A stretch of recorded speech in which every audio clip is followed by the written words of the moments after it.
Manchester United 2, Everton 2, a stalemate at Goodison Park. There is a lot to unpack in this video. Without any further ado, let's analyze.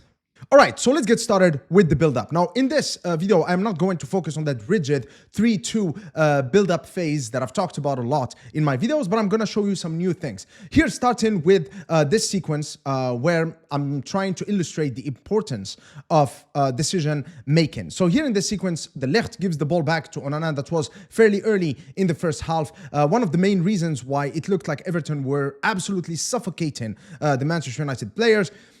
Onana should have played it straight back towards the left. Just find a way to go beyond Doucouré. Why? Because here in this area of the pitch, the left side, we do have 4 Manchester United players who are already in a diamond shape. There's a lot of triangles.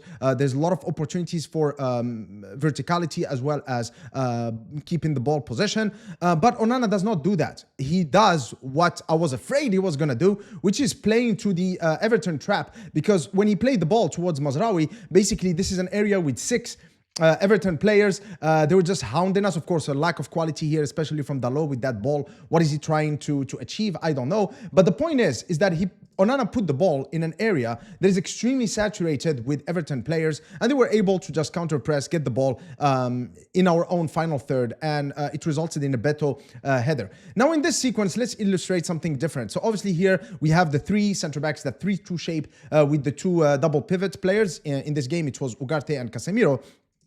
But here, what really drew my attention to this sequence is, of course, Bruno Fernandes, who for some reason dropped here. Now, I've seen Bruno Fernandes do that, especially when he played as one of the double pivot players, but I've never seen a Ruben Amorim team, especially at Manchester United, building up with 6 players. This is just overkill. What are we trying to do?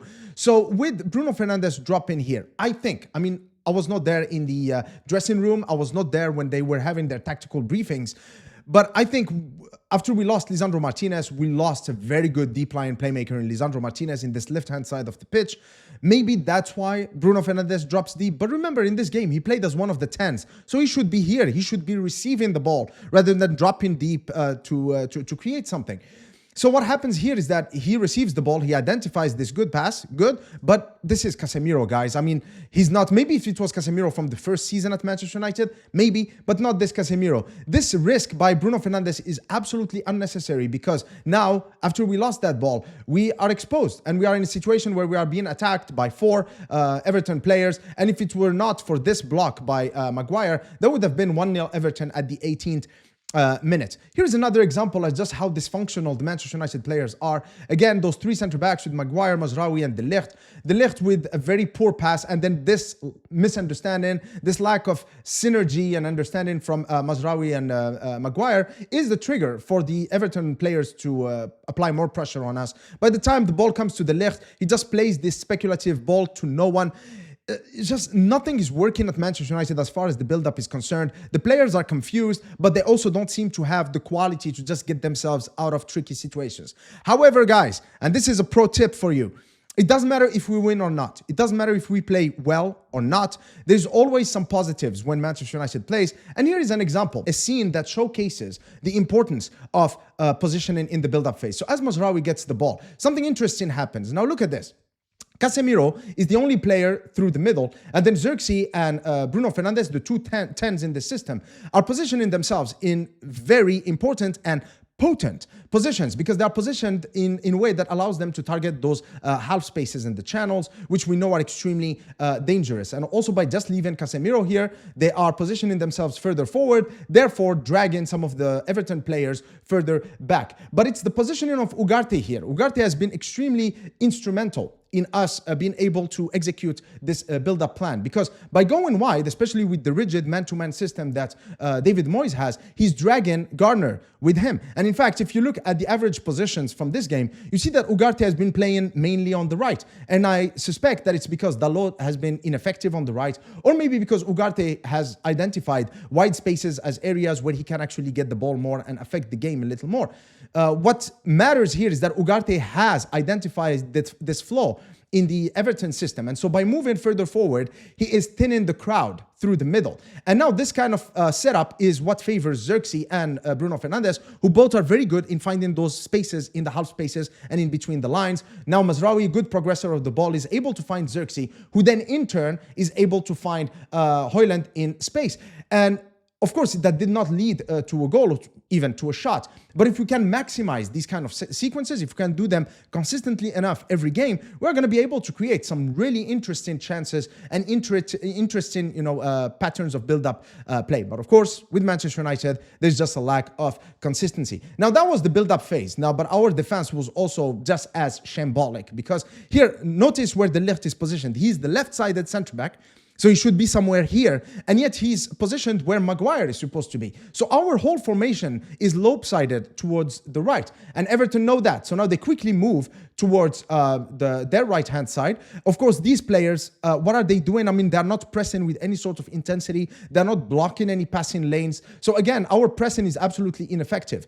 And here to further highlight that, remember how far away De Ligt was? So he cannot really make up the ground. And so by the time he reaches Lindstrom, he is neither too close nor too far. He's absolutely useless. Whether he's here or not, it doesn't serve any purpose. Now Lindstrom is able to play a ball into the path of Garner. Dorgu is caught in a very bad position, so he needs to make up all of that ground, and then he's able to find Beto. Of course, Everton were able to create a lot of those chances by simply carving us open. And this is like one of the most important ones, since the keen-eyed among you will know this as the sequence where Everton scored their second goal. Doucouré has been absolutely instrumental because he, of course, scored the goal. What is the Bruno doing here? I mean, is he fighting for the ball? What is he doing? I mean, I don't really get it. It's just too easy for Doucouré. But more importantly here is the positioning of De Ligt.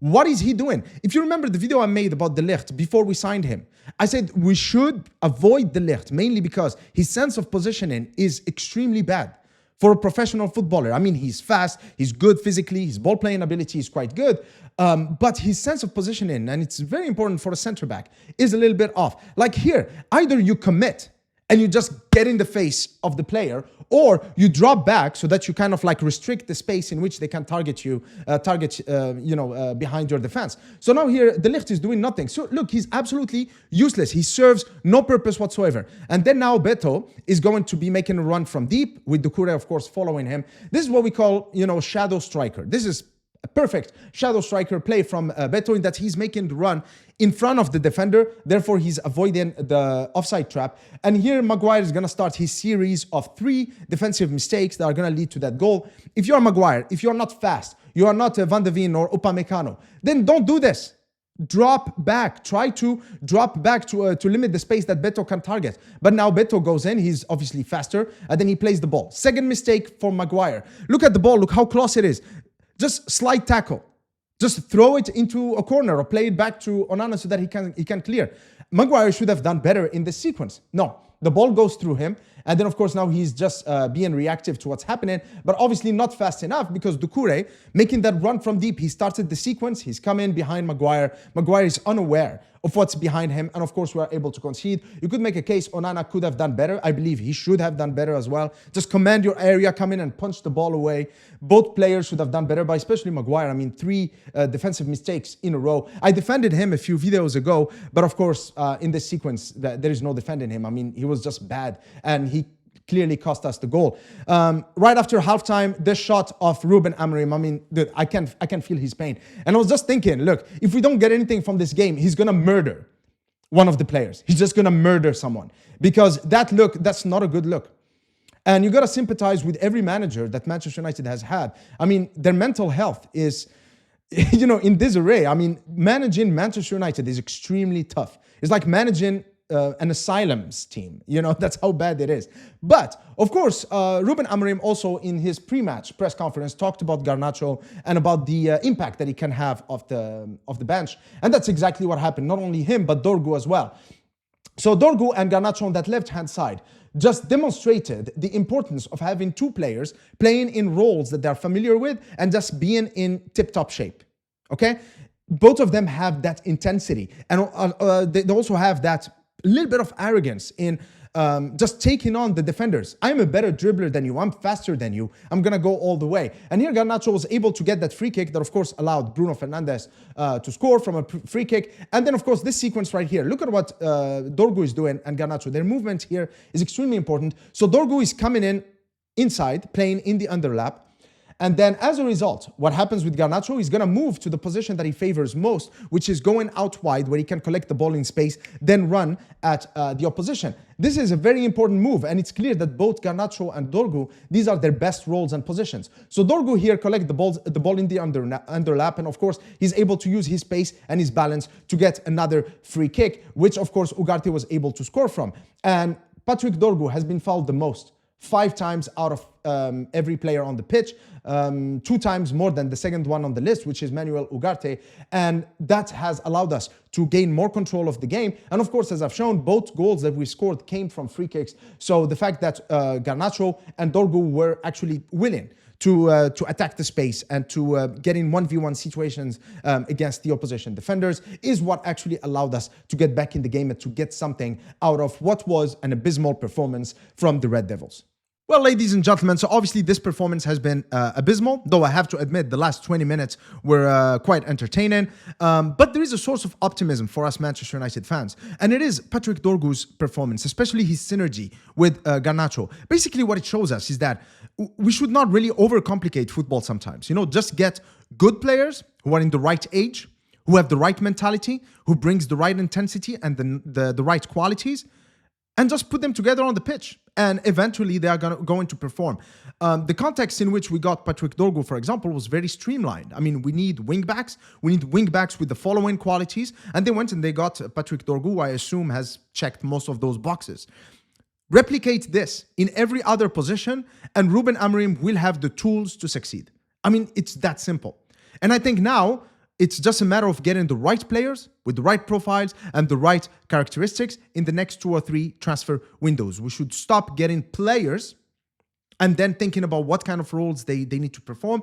We need to identify the roles and then get the best players for those roles. All right, guys, I hope that you've enjoyed this tactical analysis video. If you did, please give the video the thumbs up. Also, just so you know, I did activate the YouTube membership, so please make sure to click that join button if you want to contribute to the channel. Until next time, cheers.